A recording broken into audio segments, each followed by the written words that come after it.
sommes sur une petite île encore inconnue où l'argent n'existe pas. Un homme entre chez un menuisier. Hey, bonjour, Paul. Hey, salut Jean! Comment ça va? Très bien, très bien. Dis-moi, je voudrais offrir à ma fille un petit meuble de rangement pour sa chambre. J'ai dessiné ce que je voudrais sur ce bout de papier. Pourrais-tu me faire ça pour, disons, dans 2 semaines? Ouais, c'est tout à fait possible. Mais il y a un petit problème. Écoute, j'apprécie que tu viennes me voir dès que tu as besoin de travaux de menuiserie. Mais nous ne parvenons pas à équilibrer nos échanges. J'ai beau prendre à ta force tout ce dont j'ai besoin, poignées, charnières, serrures. Le trou se creuse. Tu me dois de plus en plus. C'est pas que ça me gêne de te faire des avances, mais mes besoins avec ce que tu peux m'offrir ne seront jamais comblés. Et pendant ce temps, je n'arrive même pas à changer mes souliers. Regarde. Ah oui, c'est vrai. J'ai moi aussi le même problème avec d'autres personnes. À certaines, je dois plus comme à toi, alors que d'autres me doivent plus sans que jamais on parvienne à l'équilibre. On fait tous des avances qui sont rarement compensées, de sorte que les échanges deviennent de plus en plus difficiles. Et qu'on manque de choses qui pourtant existent et sont disponibles. Tu as raison. Il faut en sortir. Et si on allait voir un des membres de notre Conseil des sages? Oh, c'est une très bonne idée, allons-y.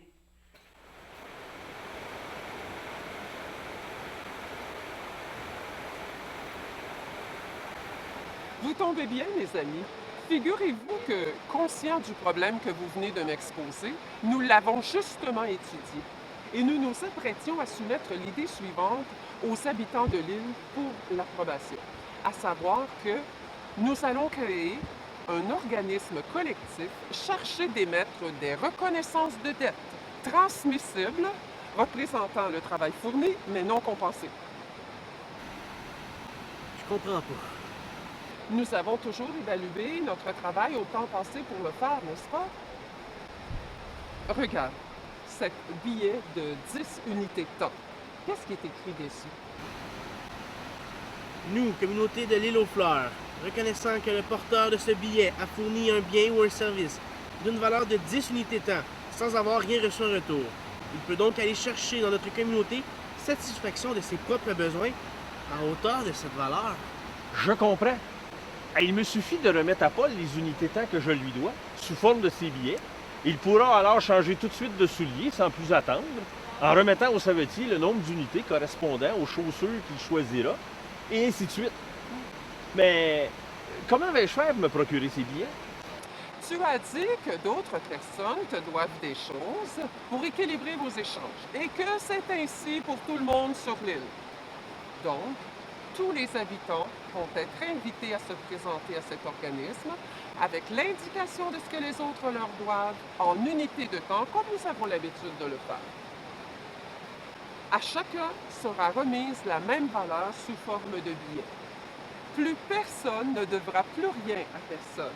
Et à partir de ce moment-là, vous aurez entre les mains un moyen d'échange qui vous permettra d'acquitter immédiatement ce que vous recevez en permettant aux autres d'aller chercher dans la communauté ce que vous ne savez pas ou ne pouvez pas leur fournir. Si je comprends bien, ces billets que vous allez nous remettre sont en fait une reconnaissance de dette de la communauté en remerciement d'un travail effectué par chacun, transmissible à travers la communauté. C'est exactement ça.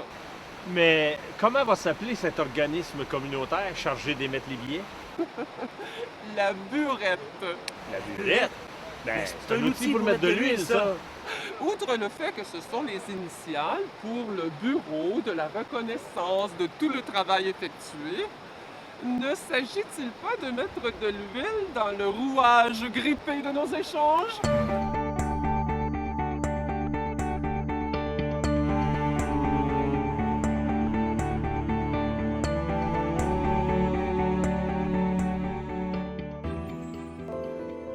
Imaginons maintenant que nous soyons les naufragés d'un grand paquebot. Au cœur de la tempête, notre groupe a été séparé en deux. Une moitié se retrouve sur une île déserte et l'autre moitié sur une autre, fort éloignée de la première. Chaque île est vaste et offre toutes les richesses nécessaires pour assurer la suffisance matérielle et favoriser l'épanouissement de chacun. Quant à la communauté humaine qui débarque sur chaque île, mais existe en chacune toutes les compétences pour recréer des conditions de vie agréables.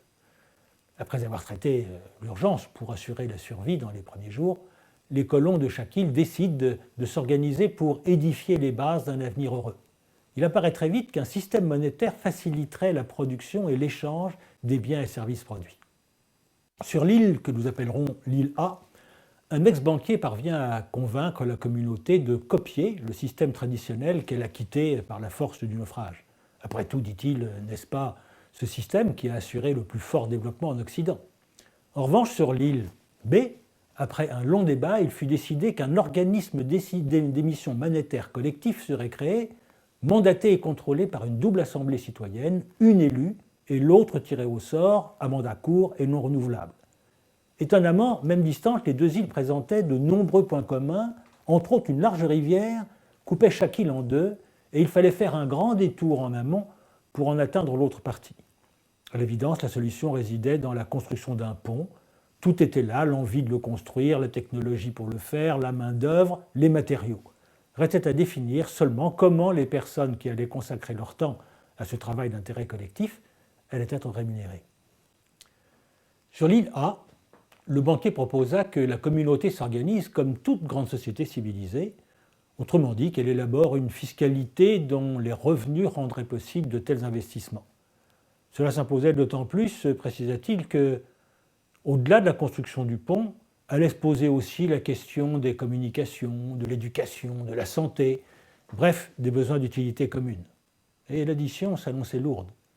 Devant l'inquiétude grandissante de la population, le banquier se voulut rassurant. « Oh, tranquillisez-vous, leur dit-il, si vous n'avez pas les moyens de me rembourser le capital, je vous demanderai le paiement seulement de l'intérêt jusqu'à ce que vous soyez en mesure de me rembourser le principal. » Un peu à reculons, les colons acceptèrent toutefois parce qu'ils ne voyaient absolument pas comment faire autrement.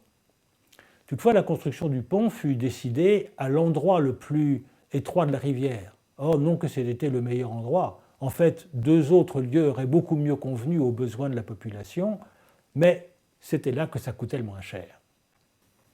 Sur l'île B, un débat fut instauré pour vérifier en premier si un pont était réellement la meilleure réponse aux problèmes qui se posaient, puis quel genre de pont, et l'endroit qui convenait le mieux pour répondre aux besoins de la population avec le moindre empreinte écologique.